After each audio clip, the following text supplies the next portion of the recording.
శ్రీకృష్ణ పరబ్రహ్మణే నమః. ఈరోజు మనం పారాయణంలో బ్రహ్మ గోవత్సములను గోపపాలకులను అంతర్ధానం చేయడం గురించి తెలుసుకుందాం. అయితే ఇక్కడ శుకుడు పరీక్షితుకు ఈ కథను చెప్తూ చిన్న మెరక పెట్టాడు. దీనిని కౌమారు పౌగండలీల అంటారు అని చెప్పాడు. మొదటి 5 ఏళ్ల వయసును కౌమారము అంటారు, తర్వాత 5 ఏళ్లను పౌగండము అంటారు. మరి పిల్లలు కౌమారంలో జరిగినది పౌగండంలో ఎలా చెప్పారు? పిల్లలందరికీ ఈ కథ వారి 5వ ఏట జరిగింది.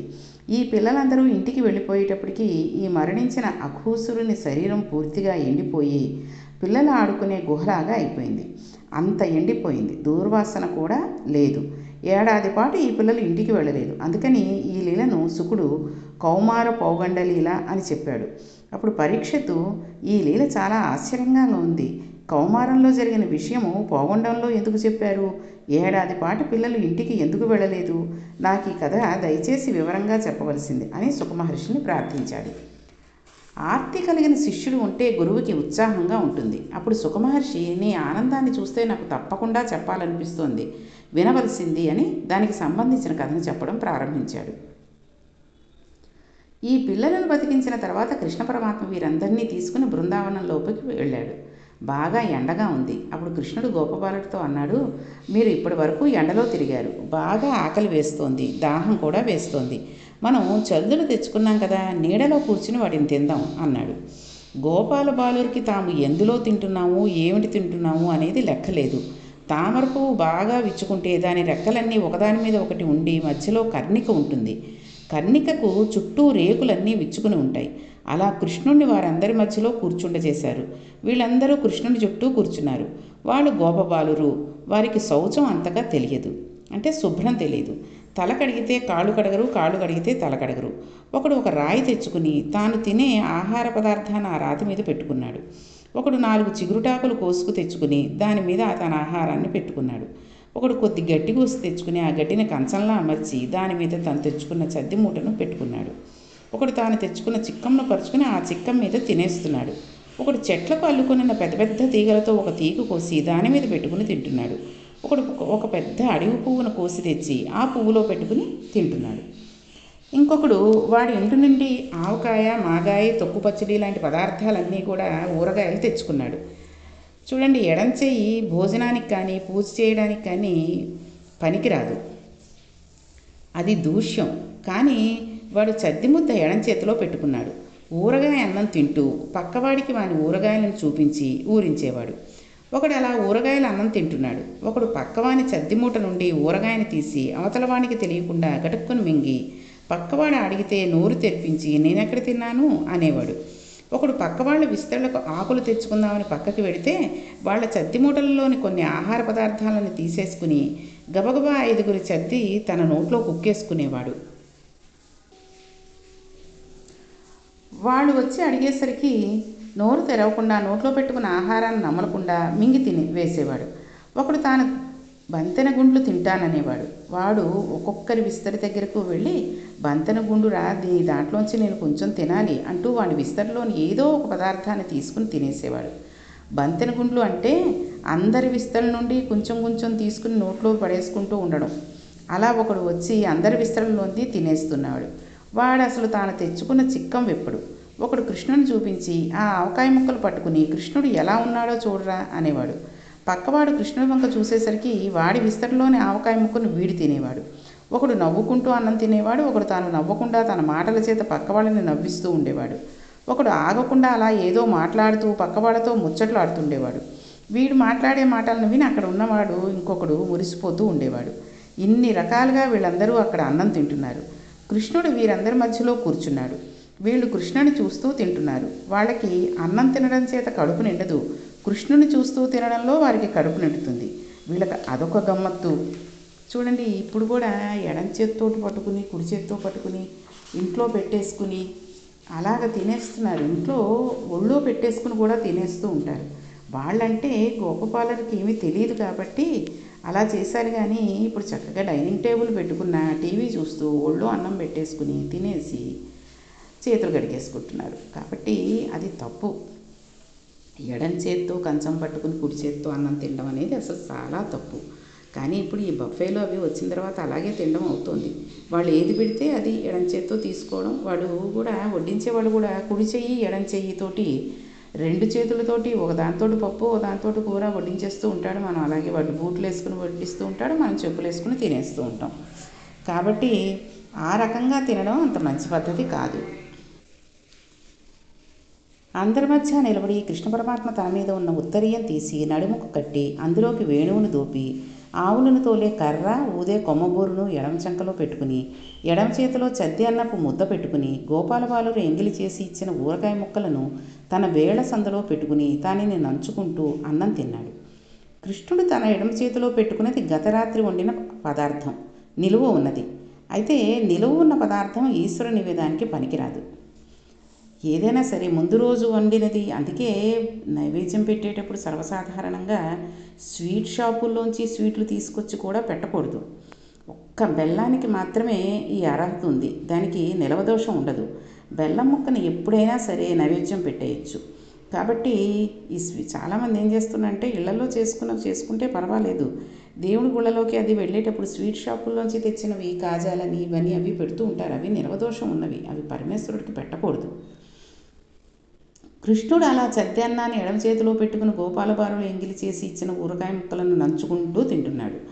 ఆయన యాగభోక్త, మామూలుగా పెడితే తినడు. యాగం చేసి ఓం నమో నారాయణ స్వాహ అని మంత్రం చెప్పి సృక్కు స్రోములతో నీతిని పోస్తే హవిస్సు వేస్తే అగ్నిముఖంగా మాత్రమే స్వీకరించే పరమాత్మ ఈవేళ గోపబాలందరితో కలిసి ఎంగిలి ఆవకాయ ముక్కలను నంచుకొని తింటున్నాడు.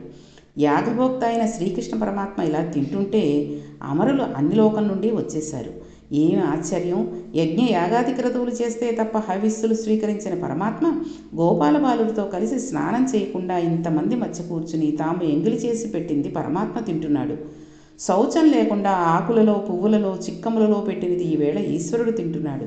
ఏం ఆశ్చర్యం అని వారందరూ తెల్లబోయి చూస్తున్నారు. రంభాది అప్సరసలు పొంగిపోయి నాట్యాలు చేస్తున్నారు. దేవతలందరూ ఆనందంతో గోవిందా గోవిందా అని అరుస్తున్నారు. ఈ మాటలు సత్యలోకంలో ఉన్న బ్రహ్మగారి చెవిన పడ్డాయి. ఈ అల్లరేంటో చూసి రావాలని ఒకసారి సత్యలోకం నుండి బయటకు వచ్చి భూమండలం వైపు చూశాడు. అక్కడ బృందావనంలో కృష్ణుడు గోపబాలులందరితో కలిసి తింటున్నాడు. కృష్ణుడు అఘోసురుని వధించి పిల్లలందరితో కలిసి తింటున్నాడు అని తెలుసుకున్నాడు. ఈ ఎంగిలి ముద్దలు ఎడమ చేతిలో పెట్టుకుని తింటున్నవాడు పరబ్రహ్మ. అఘాసురుని కడుపులోకి వెళ్ళిపోయిన వాళ్ళని ఇతడు బ్రతికించాడా? యాగములందు తప్ప హవిస్సులు స్వీకరించిన పరబ్రహ్మ ఇంత సులభుడైనాడా? ఇది నేను నమ్మను. ఈ పిల్లవాడు పరబ్రహ్మం కాదు అని అనుకున్నాడు.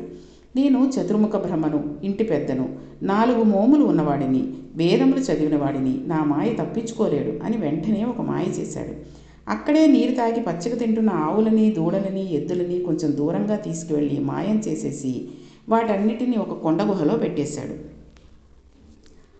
అన్నం తింటున్న పిల్లలు కృష్ణ మన ఆవులు కనబడడం లేదు అని కృష్ణుడితో చెప్పారు. అప్పుడు కృష్ణుడు ఆ ఆవులను దూడలను నేను వెతికి తీసుకువస్తాను, మీరు అన్నం తింటూ ఉండండి అని చెప్పి ఆవులను వెతకడానికి బయలుదేరి వెళ్ళాడు. వాటి పాదముల జాడలు కనబడ్డాయి. చాలా దూరం వెళ్ళాడు. ఒక చోట మంద అంతా వెళ్ళిపోయినట్టుగా కనబడింది. ఆవులు కనబడకపోయేసరికి తిరిగి వెనక్కి వచ్చేశాడు. ఈలోగా బ్రహ్మగారు కృష్ణుడు ఏమి చేస్తాడో చూద్దామని అక్కడ ఉన్న గోపబాలులను మాయం చేసేశాడు. ఇక్కడ చూస్తే గోపబాలురు లేరు. అక్కడ ఆవులు లేవు, దూడలు లేవు, ఎద్దులు లేవు. సాయంకాలం అయిపోతుంది. ఇంక ఇంటికి వెళ్ళాలి. ఇప్పుడు నేను ఇంటికి వెళ్ళగానే మా పిల్లలేవి, మా ఆవులేవి, ఎద్దులేవి, దూడలేవి అని అడుగుతారు. అందుకని అవి అన్నీ ఏమైపోయి ఉంటాయో అని ఒకసారి దివ్య దృష్టితో చూశాడు. పిల్లవాడైనా ఆయన పరబ్రహ్మం కదా. తన కొడుకే తన నాభికమలంలో నుండి పుట్టిన చతుర్ముఖ బ్రహ్మగారికి ఈవేళ మోహబుద్ధి పుట్టింది. ఆయనకి మోహబుద్ధి పుట్టి తన మీద మాయ చేశాడని తెలుసుకున్నాడు. ఒక్క చిరునవ్వు నవ్వాడు. తాను ఒక్కసారి సంకల్పం చేశాడు. ఎన్ని ఆవులు వచ్చాయో అన్ని ఆవులు అయిపోయాడు. ఒక్కసారి సంకల్పం చేసి ఎన్ని ఎద్దులు ఉన్నాయో అన్ని ఎద్దులు అయిపోయాడు. దూడలు గాను గోపాలబాలురు గాను అన్నీ తానే అన్నీ అయిపోయాడు. వాళ్ళు పట్టుకున్న కర్రలు, ఉట్లు, గిన్నెలు, మిగిలిన చద్ది అన్నపు మెతుకులు, ఉండిపోయిన పచ్చడి ముద్దలు, ఆవులు, దూడలు, గోపబాలుర కాళ్ళు, చేతులు, కళ్ళు, తలలు, చెవులు, ముక్కు, ఏ పిల్లవాడు ఎలా ఉంటాడో అలా అయిపోయాడు. తానే తనని తోలుకుని అన్నిటితో కలిసి వెళ్ళిపోతున్నాడు. అలాగా ఇంటికి వెళ్ళిపోయాడు. అక్కడ మందులో ఉన్న పిల్లలు తానే, వారి ముందు నడుస్తున్న దూడలు తానే, కొడుతున్న కర్రలు తానే, పెట్టుకున్న చిక్కములు తానే, మిగిలిపోయిన అన్నపు మెతుకులు పచ్చడి ముద్దలు తానే. కృష్ణుడు తానే అయి గ్రామంలోకి వెళ్ళిపోయాడు. ఒక్కొక్క తల్లి దగ్గర ఒక్కొక్క పిల్లవాడు ఒక్కొక్కలా ప్రవర్తిస్తాడు. అందరూ పిల్లలు ఒకలా ప్రవర్తించరు. ఒక ఇంట్లోని పిల్లలే ఒకలా ప్రవర్తించరు. అలాంటిది ఒక్కొక్క ఇంట్లో వాళ్ళు ఒకలా ఎలా ప్రవర్తించరు కదండి. ఒక్కొక్కరికి ఒక్కొక్క బలహీనత ఉంటూ ఉంటుంది, ఒక్కొక్కరికి ఒక్కొక్క బలం ఉంటూ ఉంటుంది. ఒక్క కృష్ణుడే ఇంతకుముందు ఏ తల్లుల దగ్గర ఏ పిల్లలు, ఏ దూడలు, ఏ ఆవులు, ఏ ఎద్దులు ఎవరి దగ్గర ఎలా ప్రవర్తించాయో అలా ప్రవర్తించాడు. ఆ తల్లిదండ్రులు గోపకాంతలు గోపబాలుని చూసి మా పిల్లవాడే అని మురిసిపోయారు. ఈ పిల్లలందరినీ కూర్చోబెట్టుకుని పాలిస్తున్నారు, భోజనాలు పెడుతున్నారు. కృష్ణుడు రోజు ఆవులను దూడలను తీసుకుంటున్నాడు, బృందావనానికి వెళ్ళిపోతున్నాడు. మళ్ళీ సాయంకాలం ఆవుల్ని దూడల్ని తీసుకుని ఇంటికి తిరిగి వచ్చేస్తున్నాడు. ఈలోగా త్రుటి కాలం అంటే కనురెప్ప మూసి తెరిచినంత కాలం అయ్యింది. బ్రహ్మగారికి త్రుటి అంటే మనకి సంవత్సర కాలం. సంవత్సరం అయిన తర్వాత కృష్ణుడు ఏం చేస్తున్నాడో చూద్దామని చతుర్ముఖ బ్రహ్మగారు అటు నుంచి తలను ఇటు తిప్పాడు. అవే ఆవులు, అవే దూడలు, గోపబాలురు ఇక్కడ ఉన్నారు. తాను దాచాడు కదా అని తాను దాచిన గుహను చూశాడు. వారందరూ గుహలో ఉన్నారు.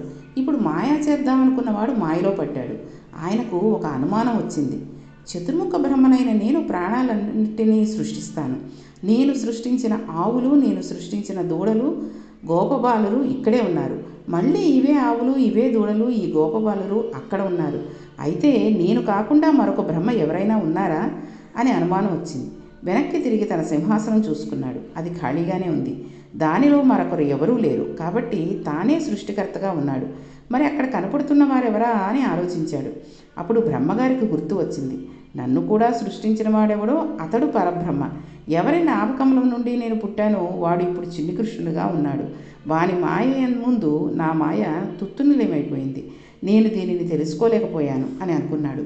అనుకోగానే ఒక్కసారిగా మోహబుద్ధి విడిపోయింది. ఇప్పుడు ఆ చిన్ని కృష్ణుడు చూద్దామని, పరబ్రహ్మను చూద్దామని అటు చూశాడు. చూసేసరికి ఆవులలో, దూడలలో, ఎద్దులలో, పిల్లలలో, కృష్ణుడిలో, బలరాముడిలో 4 భుజములతో శంఖచక్ర గదాపద్మములను పట్టుకుని పట్టుపీతాంబరముతో, శ్రీవత్సముతో, కౌస్తుభమణితో, వనమాలతో, కిరీటంతో, పెద్ద పెద్ద కుంతలములతో వెలిగిపోతున్న పరబ్రహ్మం అనేకముగా దర్శనం ఇచ్చాడు. ఇన్ని కాంతిపుంజములను చూసి చతుర్ముఖ బ్రహ్మగారు అయోమయంలోకి వెళ్ళిపోయాడు. ఇంకా ఎదురుగుండా ఉన్నవి చూడలేని స్థితికి వెళ్ళిపోయి బుద్ధి అపభ్రంశం అయిపోయి తానెవరో మర్చిపోయాడు. ఎందుకు ఇలా అయిందని కళ్ళు మూసుకుని ఆలోచించాడు. నా మాయ దేని మీద పని చెయ్యదో దాని మీద మాయ కమ్మే ప్రయత్నం చేశాను అనుకున్నాడు. అనుకుని స్వామి దయచేసి నేను చూడగలిగినట్టు కనబడు అని ప్రార్థించాడు. అప్పుడు ఆవులను దూడలను వెతకడానికి వెళ్ళిన కృష్ణుడు ఎలా ఉంటాడో అలా కనబడ్డాడు. ఈ లీలను బలరాముడు ఒక్కడ మాత్రమే కనిపెట్టాడు. ఈ లీలను చేసినది తానేనని ఒక రోజున కృష్ణుడు బలరాముడికి చెప్పాడు. ఈ కౌమార పాంగండ లీల సామాన్యమైనది కాదు. దీనికి ఫలశ్రుతి ఏంటంటే ఈ లీలను వినినా చదివినా పరమాత్మ వారు కోరుకున్న కోరికను వెంటనే తీరుస్తాడు అని చెప్పబడింది. ఇప్పుడు చతుర్ముఖ బ్రహ్మగారు కృష్ణ పరమాత్మ దగ్గరకు వచ్చారు. కిందకు వచ్చి హంసవాహనం మీద నుండి స్వర్ణదండం పడిపోయినట్టుగా పడిపోయి చేతిలో చద్దిముద్ద పట్టుకుని కృష్ణుని స్తోత్రం చేద్దాం అనుకుంటున్నారు. నోట మాట రావడం లేదు. కంఠం గాద్గితం అయిపోతున్నది. ఆయన చిన్న చిన్న పాదములు ఉన్న కృష్ణుని వైపు తలలు తిప్పుతూనే ఉన్నారు. తన కంఠంకు గల పొరలు విడిపోయిన తర్వాత అన్నారు, సంపాలతిక అంటే మెరుపు తీగ. కృష్ణుడు మెరపతీగతో కూడిన వర్షాకాలంలోని నల్లని మబ్బు ఎలా ఉంటుందో అటువంటి శరీరంతో ఉన్నాడు. పైన చిన్న ఉత్తరీయం వేసుకున్నాడు. ఎడమ చేతిలో పెరుగు అన్నపు ముద్ద ఉంది. ఎడమ చంకలో కొమ్ముబూర ఉంది. చేతిలో కర్ర ఉంది. పీతాంబరాన్ని కట్టుకున్నాడు. దూడలను వెతకడానికి వెళుతున్నప్పుడు ఉన్న ఊరగాయ ముక్కలన్నీ వేళ మధ్యలో ఉన్నాయి. దట్టిలో దోపుకున్న వేణు ఉంది. ఏనుగు దంతంతో చేయబడిన కుండలంలో పెట్టుకున్నాడు. చక్కటి నెమలియకను ఒకదానిని పెట్టుకున్నాడు. అరణ్యంలో దొరికిన పద్మములతో కూడిన తీగను ఒకదాని దండగా మెడలో వేసుకున్నాడు. పాదరక్షలు కూడా లేకుండా మట్టి కొట్టుకుపోయిన కాళ్ళతో చిన్ని చిన్ని పాదములు కలిగి ఉన్నాడు. అతని కంటి చివర చూపులలో అపారమైన వాత్సల్యం ఉంది. గోపబాలుడిలా తిరుగుతున్నాడు. నవ్వుముఖంతో ఉన్నాడు. అలా కనబడుతున్న కృష్ణుని పాదముల మీద పడి చతుర్ముఖ బ్రహ్మగారు స్తోత్రం చేశారు. ఆయన ఎంత చిత్రమైన మాట అన్నారంటే, ఈశ్వర, నీవు మనస్సుకి వాక్కుకి అందేటటువంటి వాడివి కావు. ఈ బ్రహ్మాండములన్నీ నిండి నిబిడీకృతమైన పోయినవాడివై. ఈ బ్రహ్మాండములన్నీ నీ శరీరానికి అంటుకొనిన ధూళి రేణువులు. అంతటి విరాట్ స్వరూపం ఉన్నవాడివి. అంతటి పరమాత్మని నా చిన్న మనస్సులో ఎలా ఇముడుతావు? నేను ఇముడ్చుకోగలనా?